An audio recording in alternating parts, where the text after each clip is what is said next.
नमस्कार, मी पंजाब डक. राज्यातल्या सर्व शेतकऱ्यांसाठी सर्वप्रथम आनंदाची बातमी.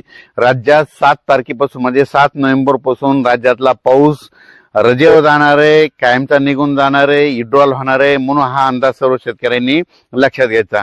7 तारखेला पावसाळा संपला म्हणून हे जाहीर होणार आहे, म्हणून हे देखील सर्व शेतकऱ्यांनी लक्षात घ्यायचं. म्हणजे सांगायचं झालं तर 7 तारखेपासून राज्यात थंडीला सुरुवात होईल. ठिकठिकाणी थंडी जाणवेल. 8 ला थंडी आणखीन वाढत जाणार आहे, 9 पासून आणखीन खूप वाढत जाणार आहे. 10-11 ला सगळ्या राज्यातले सर्वांना स्वेटर घालावं लागतं अशी थंडी येणार आहे, म्हणून हा अंदाज लक्षात घ्यायचा.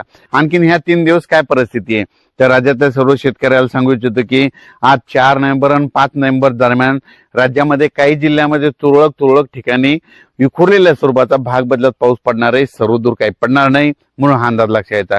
मग तो पाऊस विखुरलेला कसा पडणार आहे, कोणत्या जिल्ह्यात राहणार आहे सांगायचं झालं तर यवतमाळ जिल्हा झालं, हिंगोली जिल्हा झालं, वाशिम जिल्हा झालं, नांदेड जिल्हा झालं, परभणी जिल्हा झालं, लातूर जिल्हा झालं, धाराशिव जिल्हा झालं, बीड जिल्हा झालं, अहिल्यानगर झालं, जालना जिल्हा झालं, ह्या त्याच्यानंतर सोलापूर जिल्हा, सांगली, सातारा ह्या पट्ट्यामध्ये ह्या 3 दिवसामध्ये विखुरलेल्या स्वरूपाचा पाऊस पडणार आहे. खूप काही मोठा पडणार नाही, म्हणून हा अंदाज सर्व शेतकऱ्यांनी लक्षात घ्यायचा.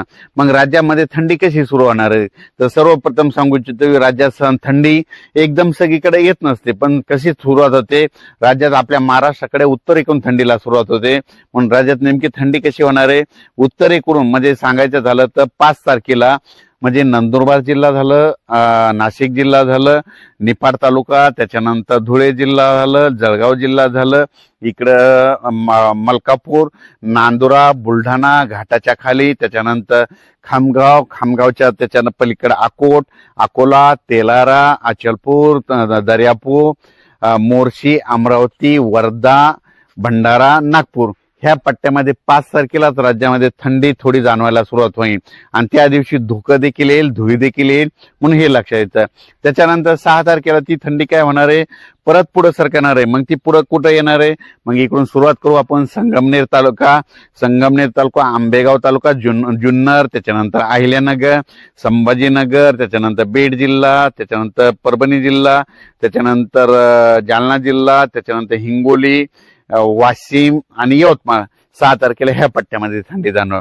7 तारखेला ती थंडी आणखीन परत पुढे सरकणार म्हणजे दक्षिणेकडे थंडी येणार. मग 7 तारखेला कुठे येणार आहे मग 7 तारखेला पुणे जिल्हा, सातारा, सांगली, सोलापूर, कोल्हापूर, त्याच्यानंतर धाराशिव जिल्हा, सोलापूर जिल्हा, पंढरपूर तालुका, त्याच्यानंतर इकडे लातूर जिल्हा, बीड जिल्हा, परभणी, असं नांदेड, हिंगोली, यवतमाळ, असे धर्माबाद ह्या पट्ट्यामध्ये काय होईल 7 तारखेला. परत ती 8 तारखेला थंडी काय होणार आहे तेलंगणाकडे जाणार, तेलंगणा कर्नाटककडे जाणार आहे. त्याच्यानंतर 9 तारखेला संपूर्ण तेलंगणातून आंध्र प्रदेश आणि कर्नाटक ह्या तिन्ही राज्यामध्ये तिकडे देखील थंडी होईल. आणि 9 तारखेला बरेच म्हणजे जवळपास केरळपर्यंत ती थंडी जाणार आहे, म्हणून हा अंदाज लक्षात यायचा.